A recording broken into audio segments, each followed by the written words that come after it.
So, thank you today, Dr. Meshram, IIT Director Sir, inviting me for this session. So, I will be talking about FDA approved therapy in short. So, Parkinson disease treatment, understanding current concept. Next, so goal of treatment is relieve the symptom basically and improve quality of the life. Second is slow down the disease progression. Is there any treatment for slowing down for Parkinson? Not as such, but only exercise is the treatment which can slow down the Parkinson progression, which is the only proven by this time.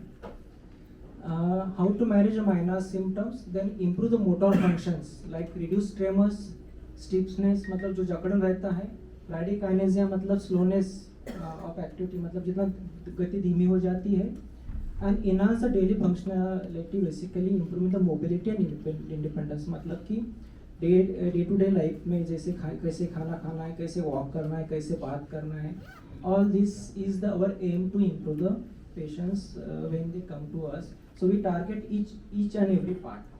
So that's what the next. Can we go to the next thing? So we have different medical options, and so what I will tell you is the first is the levodopa and carbidopa. This is the dopamine, and this is the natural dopamine. We are not giving any chemical, really speaking. Sachin, you agree with me? This is a natural dopamine we supplement, and which helps us basically to improve dopamine conversion in the brain and reduces the motor dysfunctions like आपका जगरण कम करता है, आपका tremors कम करता है. So there are different combinations. I will just innovate a dopamine agonist, COMT inhibitor, MAO inhibitor, anticholinergic, amantadine.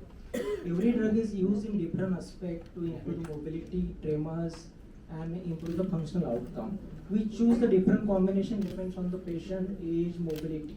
Okay, so these are the all options available, and the latest I can't say latest, but which is best treatment options when the medicine doesn't work or the people have complication because of the different medications.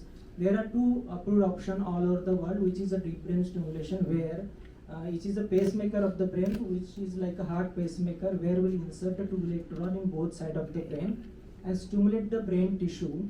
So the dopamine is generated in the brain, and which will help us to elevate the motor dysfunction like stiffness, tremors. And another is focus ultrasound. This is mainly when the DBS is contraindicated or tremor predominant Parkinson. This is not an alternative to DBS, truly speaking.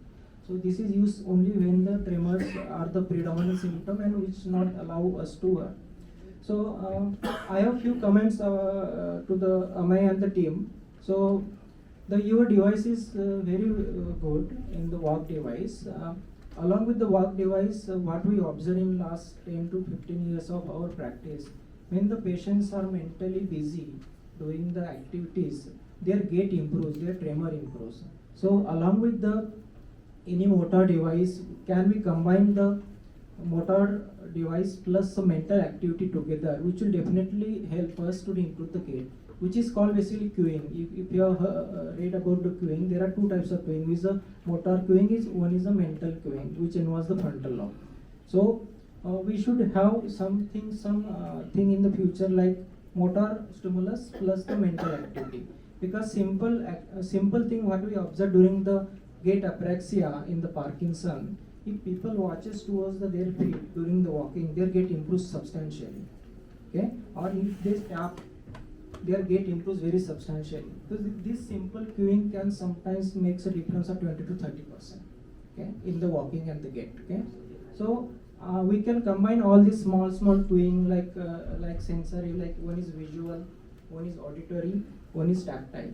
Okay, and fourth is a mental cueing to improve the gait apraxia. Okay, so this was my short talk about Parkinson. I will invite Dr. Gautam for next short.